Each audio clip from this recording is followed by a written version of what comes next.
ഡ്രോണുകൾ ഉപയോഗിച്ച് ഇസ്രായേലിലെ വടക്കൻ നഗരമായ ഏക്കറിന് നേരെ കനത്ത ആക്രമണം നടത്തിയിരിക്കുകയാണ് ഹിസ്ബുള്ള. തങ്ങളുടെ പോരാളികളെ വധിച്ചതിനുള്ള തിരിച്ചടിയായാണ് ഹിസ്ബുള്ള ഈ ആക്രമണത്തെ വിശേഷിപ്പിക്കുന്നത്. ഗാസ യുദ്ധം ആരംഭിച്ചതിനു ശേഷം ഇസ്രായേലിന് നേരെയുള്ള ഹിസ്ബുള്ളയുടെ ഏറ്റവും ആഴത്തിലുള്ള ആക്രമണം ആണിതെന്നാണ് റിപ്പോർട്ടുകൾ. ഡ്രോണുകൾ ഉപയോഗിച്ച് ഏക്കറിനും നഹാരിയയ്ക്കും ഇടയിലെ 2 ഇസ്രായേലി താവളങ്ങൾ ആക്രമിച്ചുവെന്നാണ് ഹിസ്ബുള്ള വ്യക്തമാക്കുന്നത്. ഡ്രോണുകൾ പതിച്ച പ്രദേശത്തിന്റെ സാറ്റലൈറ്റ് ഫോട്ടോയും ഹിസ്ബുള്ള പുറത്തുവിട്ടിട്ടുണ്ട്. അതേസമയം ഹിസ്ബുള്ളയുടെ ആക്രമണം ഇസ്രായേൽ നിഷേധിച്ചു. ഇങ്ങനെയൊരു ആക്രമണത്തെക്കുറിച്ച് അറിവില്ല എന്നാണ് സൈന്യം വ്യക്തമാക്കുന്നത്. എന്നാൽ ഇസ്രായേലിന്റെ വടക്കൻ മേഖലകളിൽ 2 യുദ്ധവിമാനങ്ങൾ എത്തിയതായി ഇസ്രായേൽ സ്ഥിരീകരിക്കുന്നുണ്ട്. എന്നാൽ ഇവ തടഞ്ഞെന്നാണ് ഇസ്രായേൽ അവകാശപ്പെടുന്നത്. തെക്കൻ ലബനാൻ പട്ടണമായ ഹാനിനിലെ ജനവാസ മേഖലയിൽ ഇസ്രായേൽ നടത്തിയ വ്യോമാക്രമണത്തിൽ 2 പേർ കൊല്ലപ്പെടുകയും 6 പേർക്ക് പരിക്കേൽക്കുകയും ചെയ്തതായി ലബനനിൽ ഔദ്യോഗിക വാർത്താ ഏജൻസിയായ NNA റിപ്പോർട്ട് ചെയ്തു.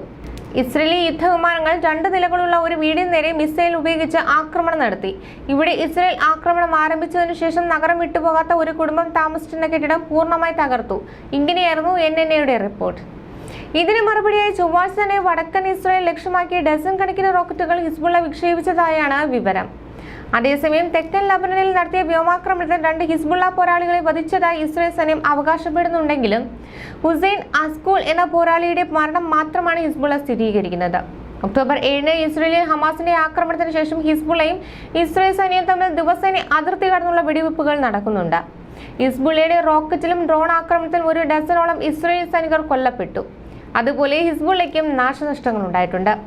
അതിനിടെ ഒക്ടോബർ 7 പിടികൂടി ബന്ദിയാക്കിയ ഇസ്രായേലി യുവാവിന്റെ വീഡിയോ ഹമാസ് പുറത്തുവിട്ടു. ഹെർഷ് ഗോൾഡ്ബെർഗ് പോളിന്റെ വീഡിയോയാണ് പുറത്തുവിട്ടത്. ഒക്ടോബർ 7 ശേഷം ആദ്യമായിട്ടാണ് ഇയാളെ കുറിച്ചുള്ള വിവരങ്ങൾ പുറത്തുവരുന്നത്. വീഡിയോ പുറത്തു വന്നതോടെ ജെറുസലമിൽ വീണ്ടും പ്രതിഷേധങ്ങൾക്ക് വഴിവെച്ചു. ഹമാസിന്റെ കൈവശമുള്ള തടവുകാരെ മോചിപ്പിക്കാൻ സർക്കാർ എത്രയും പെട്ടെന്ന് തന്നെ നടപടി സ്വീകരിക്കണമെന്നാണ് പ്രതിഷേധക്കാർ ആവശ്യപ്പെടുന്നത്. ഹമാസ് ബന്ദികളാക്കിയവരെ ഇസ്രായേൽ സർക്കാർ കൈവിട്ടുവെന്ന് ഗോൾഡ്ബെർഗ് പോളിൻ വീഡിയോയിൽ ആരോപിച്ചു. ഇസ്രായേലിന്റെ ബോംബാക്രമണത്തിൽ 70 തടവുകാർ കൊല്ലപ്പെട്ടതായും അദ്ദേഹം പറയുന്നുണ്ട്. നിങ്ങൾ കുടുംബത്തോടൊപ്പം വിരുന്ന് നടത്തുമ്പോൾ വെള്ളമോ ഭക്ഷണമോ വെളിച്ചമോ ഇല്ലാതെ ഭൂഗർഭ നരകത്തിൽ ബന്ദികളാക്കിയ ഞങ്ങളെക്കുറിച്ച് ചിന്തിക്കണം. 200 ദിവസമായി ഞങ്ങൾ ഉപേക്ഷിച്ചതിന് നിങ്ങൾ സ്വയം ലജ്ജിക്കണം. ഇസ്രായേലിന് ഈ ദൗത്യം പൂർത്തീകരിക്കാൻ കഴിയുന്നില്ലെങ്കിൽ നേതൃത്വം രാജിവെച്ച് വീടുകളിൽ ഇരിക്കണമെന്നും അദ്ദേഹം വീഡിയോ സന്ദേശത്തിൽ പറയുന്നുണ്ട്. ഹമാസിന്റെ വീഡിയോ പുറത്തു വന്നതിന് പിന്നാലെ ബുധനാഴ്ച സെൻട്രൽ ജെറുസലേമിലെ നെതന്യാഹുവിന്റെ ഔദ്യോഗിക വസതിക്ക് പുറത്ത് 100 കണക്കിന് ഇസ്രായേലികളാണ് പ്രതിഷേധവുമായി തടിച്ചുകൂടിയത്. തങ്ങളുടെ ബന്ദികളെ മോചിപ്പിക്കാൻ ഇസ്രായേൽ പ്രധാനമന്ത്രി ബെഞ്ചമിൻ നെതന്യാഹുവിന്റെ സർക്കാർ വേണ്ടത്ര നടപടി എടുക്കുന്നില്ലെന്നാണ് ബന്ദികളുടെ കുടുംബങ്ങൾ ആരോപിക്കുന്നത്. ബന്ദികളെ തിരിച്ചു കൊണ്ടുവരാനുള്ള കരാർ ഉണ്ടാക്കാൻ സർക്കാരിനോട് ഇവർ ആവശ്യപ്പെട്ടു. പലരുടെയും കൈവശം ഗോൾഡ്ബെർഗ് പോളിന്റെ ചിത്രമടങ്ങിയ പോസ്റ്ററുകൾ ഉണ്ടായിരുന്നു. കൂടാതെ പ്രതിഷേധക്കാരെ ചില കാർഡ്ബോർഡ് പെട്ടികൾ കത്തിക്കുകയും ചെയ്തു. കൂടാതെ ദേശീയ സുരക്ഷാ മന്ത്രി ഇറ്റാമർ ബെൻഗർവിനെതിരെയും പ്രതിഷേധക്കാർ രംഗത്ത് വന്നു.